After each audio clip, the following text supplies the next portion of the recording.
A Body to Die For, a Stan Kraychik mystery, Book 1. Author Grant Michaels, publisher Stonewall Inn Press, narrator Eric Ost. Chapter 18, The Concierge Syndrome. It was something I'd never done before, though I'd imagined it often enough. Such behavior was commonplace, even encouraged among some members of my old-fashioned Czech family. Still, as I began the deed, my stomach churned in disgust, and I actively tried to convince myself that what I was doing had to be done. I opened the latches on Yudi's suitcase. The fresh scent of clean clothes rose up from the open case, and I took that as a sign of forgiveness for trespassing on his privacy. I'd finally stooped to the same tactics as my Aunt Letty, a nosy landlady whose specialty was the discreet perusal of her tenants' mail and other belongings. She could teach a French concierge a thing or two. Everything in the suitcase was packed neatly, almost compulsively so, rolled or folded into packets of related articles. I wasn't sure what I was looking for, but I knew it wasn't clothing. I went through its toilet kit. Nothing unusual there. No hidden compartments, no drugs. When I got to the bottom of the suitcase, I was about to give up. That's when I noticed a small patch of the lining wrinkled and lightly loose in one corner. As I pushed it back into place, something resisted underneath it, almost like a thin padding. But as I felt around the lining with my clever fingers, I could tell that something had been slipped in between it and the frame of the suitcase. I pulled out the lining fabric carefully until it separated from the bottom of the case. Hidden in there was a large, flat mailing envelope of lightweight onion skin paper. I opened it and pulled out photocopies of 2 letters. One had been written by Roger Fairbrook to a California state assemblyman in Sacramento. In it, Roger was expressing his outrage over a team of surveyors that was plotting the land around Washington Column in the Yosemite Valley. Apparently, no matter whom Roger had confronted, an air of secrecy prevailed about the work. As a dedicated conservationist, Roger wanted the assemblyman to find the name of the company that had hired the surveyors. The second letter was the assemblyman's reply, and one sentence connected directly to my solar plexus. The surveying company in question is under contract by the Choate Group, an architectural consulting firm in Cambridge, Massachusetts, on behalf of their client, Vivian Brickley, who has holdings in the Yosemite Valley. There it was in black and white, the reason Roger had come to Boston. It was clear where my next stop would be. Propriety would have dictated that I call Mrs. Brickley before going to see her, but this was not the time for etiquette. I wanted to catch her off guard. I looked up Roy Brickley in the phone book, but there was no address listing for his name. It was time to ask a favor from a special friend. My personal version of Paul Drake, private agent. I picked up the phone and dialed the operator. I said, "I need operator 217. The operator brusquely told me to wait. I did, and then I heard a familiar male voice say, "Operator 217. Daryl, it's me, Stan." "Stan!" His business attitude vanished for a moment. "How are you?" "I'd love to chat, doll, but I'm in a bind. I need an address." He immediately regained his business composure to avoid any suspicion on his end of the line. "Go ahead, please." "I need the address for a Roy or Vivian Brickley in Cambridge." "One moment, please." There was a pause, then he said, "Would that be the party at 180 Lakeshore Drive?" "Thanks," I said, and wrote the address down. "I owe you." "There is no charge for that service, sir." "Come in any time, Daryl. Whatever you want, it's on the house." "Thank you, sir." I detached a quick kiss over the phone line. I put the photocopied letters back into the envelope and took them with me. I ran down the stairs 2 at a time and jogged to the car. Damn, I'd gotten a ticket for double parking. I figured I'd give it to Branco to fix later. I got it while working for him, after all. Back to Cambridge I went, driving like the autumn wind. The Brickleys lived on a wide, neatly paved avenue that ran directly off Brattle Street. Brattle Street was called Tory Row before the Revolution, so you can imagine the neighborhood. Even the way the trees had changed color on their street indicated wealth. The colors seemed cleaner and richer. Their house was a sprawling white three-story colonial arrayed with numerous gables and dormers and bay windows. It was set back from the street on a vast rise of lush green lawn.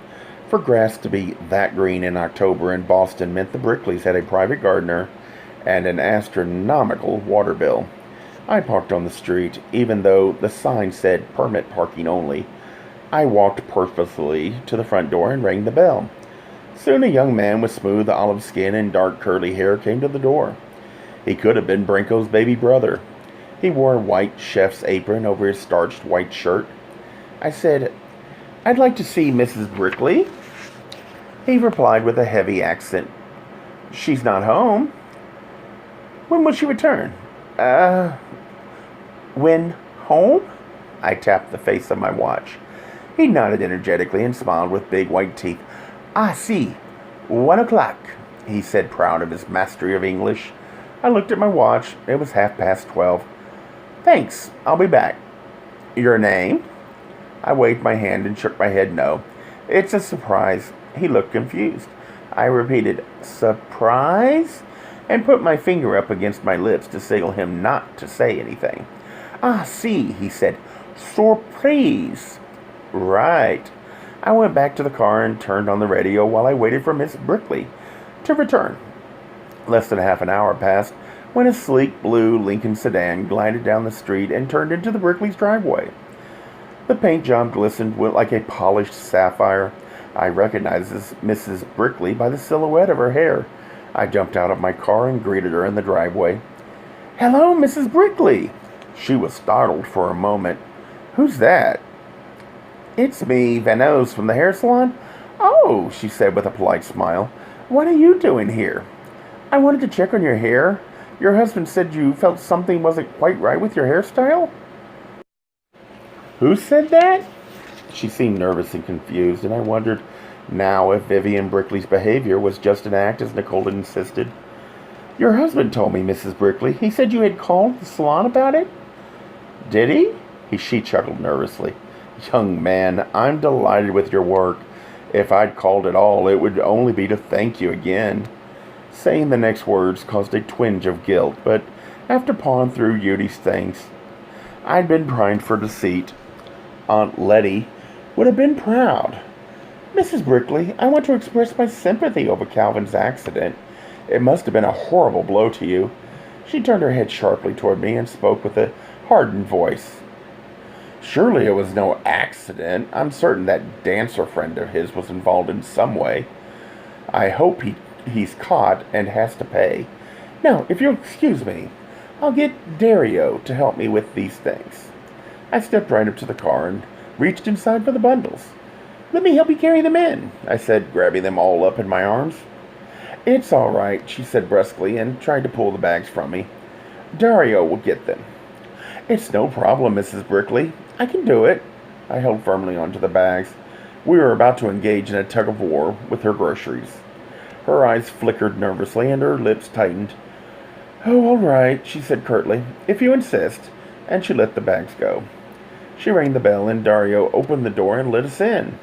He nodded amiably at me as I walked by. He greeted Mrs. Brickley brightly in Italian. "Sia zia, sia caro," she sang back. Then she said to me, "You certainly surprised me there in my driveway.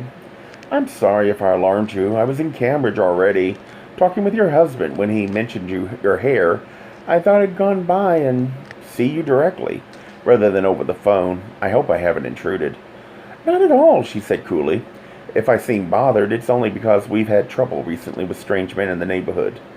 Their favorite prey are older women entering or leaving their cars, so I'm afraid you really caught me at the worst moment. I wondered if I had more criminal blood in me than I realized." "Miss Brickley," then took a deep breath and let it out in a big huff as though trying to relieve her nervous tension. "Now," she said, "I'm about to have my lunch, so if you'll excuse me." She turned to Dario and helped him unpack the bags. Then her face tightened with annoyance again. Perhaps with me, perhaps with herself. She turned back to me. I'm afraid I'm being rude, she said. Here I am talking about lunch, and I didn't think to invite you. I'm sure Dario has made enough. It was a statement of fact, not a heartfelt invitation. Thanks, but I'm due back at the salon. Was that a flicker of relief I saw in her eyes? But could you tell me one thing before I go? What is it? She asked as she returned to the bags. Why were you having your land in Yosemite surveyed? Oh! Shrieked Vivian Brickley, and she dropped a jar of imported capers. It fell to the kitchen floor and bounced off the industrial rubber floor covering. Caperi! Yelled Dario as he scurried to pick up the jar. He grinned happily at the undamaged jar. Non si preoccupi, zia? Mrs. Brickley took a deep breath and said to me, Well, young man, I didn't realize how tired I'd become from shopping. I suppose I should have let Dario go out to buy these things after all. Please forgive me, but I must go to lie down now. Certainly. Sorry to have intruded like this. Not at all. Her words were polite, but her tone was now truly irritated. Her last word sounded as gruff as an order. Dario, accompagnero alla porta. Dario stood beside me and said, Please come. He smiled, but firmly pressed me toward the door. I turned back to say goodbye, but Vivian Brickley had already disappeared somewhere within the immense house. I got into the car and started it. I sat for a moment with the radio turned up loud, deciding what to do next. The question was whether to go confront Roy Brickley about the surveys or to get Branco to help me. My intuition said to call Branco on the phone and then corner Brickley in person. But instead, I went to see Branco at the station. That was another mistake. I burst into Branco's office exclaiming, I know why Roger came to Boston. He was seated with his back to me, looking out the window. He didn't respond, so I asked, Did you hear me, Lieutenant? He answered, Fine. See you in court tomorrow, then. I gulped. Now, what was he nailing me for? But when he swiveled in his chair and faced me, I saw that he was talking on the telephone. He hung up and said, What's all the noise about? Read these. I thrust the envelope containing the photocopied letters across his desk. He opened the envelope and pulled out the letters. I sat down. Branco read the letter Roger had sent with a kind of weary detachment. But when he read the assemblyman's response, his mouth actively tightened into a frown. Where'd you get these? They were in Udi's luggage. They weren't there when I looked. You didn't look hard enough. Branco narrowed his eyes. Has he shown up yet? No. I could tell he didn't believe me. Stan, if he had these letters with him, it was for a reason. He may have killed Redding in retaliation for Fairberg's death. Lieutenant, it's not Udi. Branco exhaled heavily. He seemed tired of me. I went on. I just saw Mrs. Brickley at her place in Cambridge, and when I asked her about the surveyors, she almost collapsed. So? So I think you should confiscate the files at the Choke Group offices. What? Stan, you're off on another tangent. He shook his head. We can't take the files. Why not? We can't go in and seize private property just because their names happen to appear in a letter. I'm telling you, the answer to Roger's death, and probably even Calvin's, is at the Choke Group. They hired the surveyors, and Mrs. Brickley owns land out there. And I'm telling you, damn it, that you need more evidence than 2 photocopied letters to take that kind of action. Do you realize the kind of lawsuit that place could throw at us if we're wrong? I don't care. You sat on your butt for lack of evidence, and the main suspect turned up dead. He wasn't our main suspect, he said angrily. There's no way I'm going to seize those files. Can't you at least look at them? Not without a search warrant. Then get a warrant. His eyes were cold and unyielding. He said nothing. I asked, Have you found Aaron Harvey yet? No. Christ, you've had 2 days. Have you checked out the jazz studios? Branco scowled. Why would we do that? Because Aaron Harvey teaches jazz dance, that's why, and maybe one of the studios has a cozy little room for him to hole up in. That's why. Branco picked up the phone, punched some numbers, and said, Branco here on the APB for Aaron Harvey. Make sure to check out all the jazz dance schools around the city. Right, apparently the suspect frequents these places. He hung up the phone. Thanks for that lead, Stan. You can return the favor and fix this. I handed him the ticket I'd got for double parking earlier. I don't do that kind of thing. Come on, Lieutenant, I got it working on the case for you. I thought we had an agreement. You know there's nothing official between us. I know, but I thought it was I help you, you help me. I told you I don't fix tickets.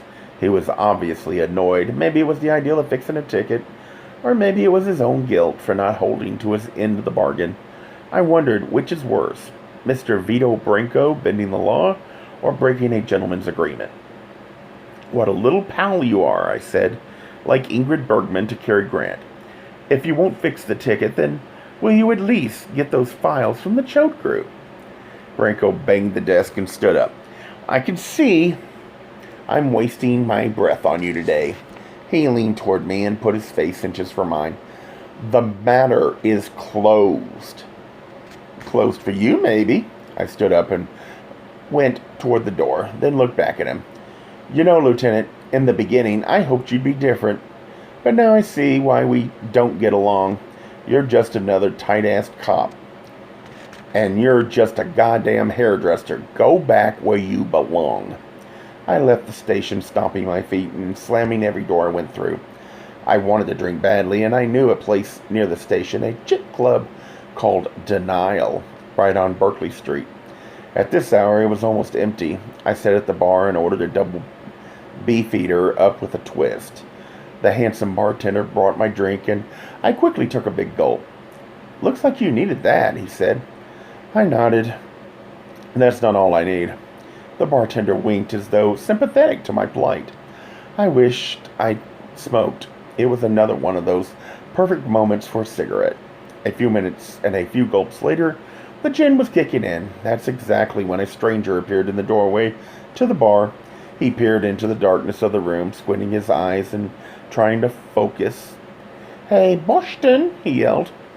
The bartender and I looked at each other. He winked knowingly, then said in a low voice, just for me, South End drunk. The stranger slouched against the doorframe and yelled again, Boston, that you? He staggered into the bar and came toward me. Damn luck. Never guessed you for a daytime boozer, Boston.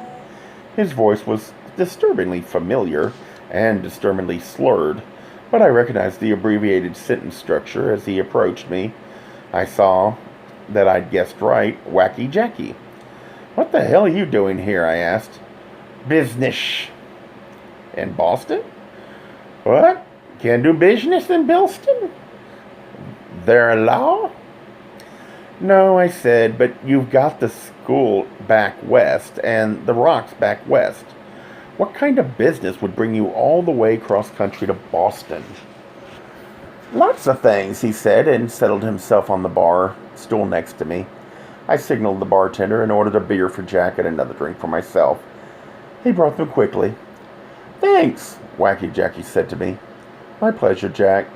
He drank almost half the bottle in one long slug, then let out a resonant belch. I said, I heard you were in town. Who told you? Who do you think? Yeah, that damn little faggot. I saw him on the plane. The bartender heard the word and looked toward us, ready for trouble. I waved to him and smiled as if to say everything's fine here. Jack said, So he told you, huh? I nodded. He did, and the police did. Even in his alcoholic days, Jack understood what police meant and that I probably knew about his sullied past. Hey, no problem, Boston. No trouble. Honest. How'd you find me here? Oh, I began banging around the station. Knew you'd talk to the police sooner or later. Jack, have you been following me? Wacky Jackie's eyes swirled a bit in their sockets. He wasn't winking at me today. Just a little, Boston. No harm, honest. Why? Thought I could help you. Help me with what? Help you find the killer. You help me. I broke up laughing, but it was my nerves and the liquor, not anything funny. Ah, shit, he said. Then I watched him trying to organize his thoughts as though he wanted to explain something. Perhaps the beer was sobering him down. After a few false starts, he said, "Got to thinking about what you did," he said, "traveling 3,000 miles asking about Roger. And you hardly knew the guy. I told you we went to college together." Wacky Jackie weighed my words and shrugged. "Yeah, well, I come back here to do the same for my old climbing buddy. Gonna find out who killed him and get the guy." "You're too late, Jack." "Huh?" "The guy who killed Roger is dead. The cops found him this morning." "Jesus, don't say." Wacky Jackie took another long slug, then banged the bottle on the counter. "Hell, now what?" I drank more gin, and the bartender brought another beer for Wacky Jackie. He guzzled some, then said, "Wonder if Raj came here for something else. I mean, besides climbing in New Hampshire. Wonder if he's connected with all that trouble with them surveyors." "You know about the surveyors, Jack?" His opaque eyes were glazed, but still clever. "Oh, sure. Raj told me everything." "Why didn't you tell me that when I was in Yosemite?" "Didn't think of it," he said, and belched again, as if to add credence to his words. "Can't think of everything, you know." The gin was dissipating the nervous palpitations Branco had recently caused me. It was also loosening my tongue and my defenses. "Jack," I said quietly, "do you know who hired those surveyors?" He shook his head dopily. "No." "Well, I do." "You do?" He tried to face me directly, but his eyes wandered randomly over my face and even into the big room behind. I nodded like a wise judge. "I want to get into their files. I went to the police, but they won't help me." "Nah, Boston. You don't want the police for that kind of thing. Why not get that stuff yourself?" "How can I, unless I break into the place?" Wacky Jackie blew out a big breath. Perhaps it was to disguise another belch. Then he muffled his voice and said, "Might be able to help you on this." "What do you mean?" "Got a little experience in this kind of stuff. You know, climbing and all." His body teetered on the stool, and his speech was even fuzzier than before, but his brain was still working somewhere in that sloshy, liquor-ridden skull. "I can get into places ordinary folks can't." I took a mouthful of cold gin, then swallowed it. "What did you have in mind?" I was trying to act cool, but my head was spinning. Wacky Jackie grinned slyly. "Go get the stuff ourselves tonight." Within 5 minutes, we'd plotted the whole escapade on a bunch of paper napkins.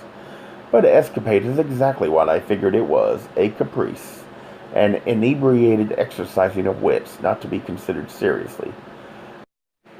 We imagined how we'd climb up the side of the choke group building and get in through one of the skylights in our fantastic plan. Everything was conveniently unconnected to the alarm system.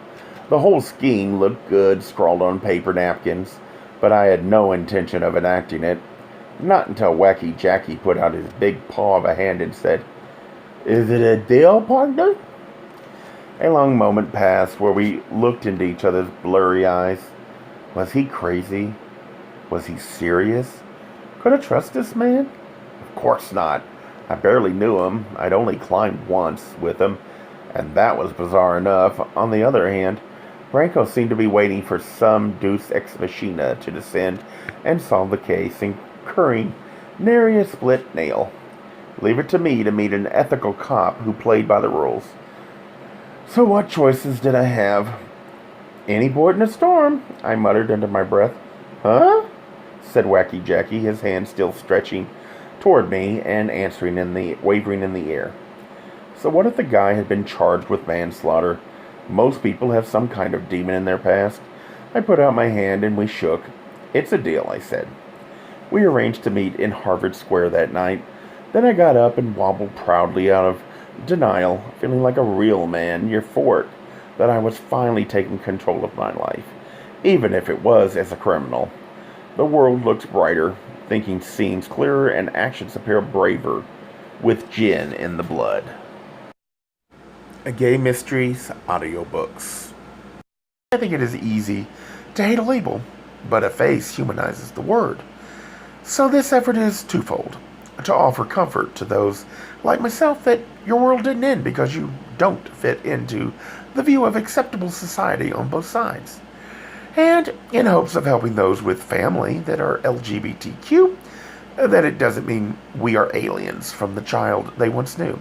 Reassure them so they can maybe be supportive at the same time, being true to their values.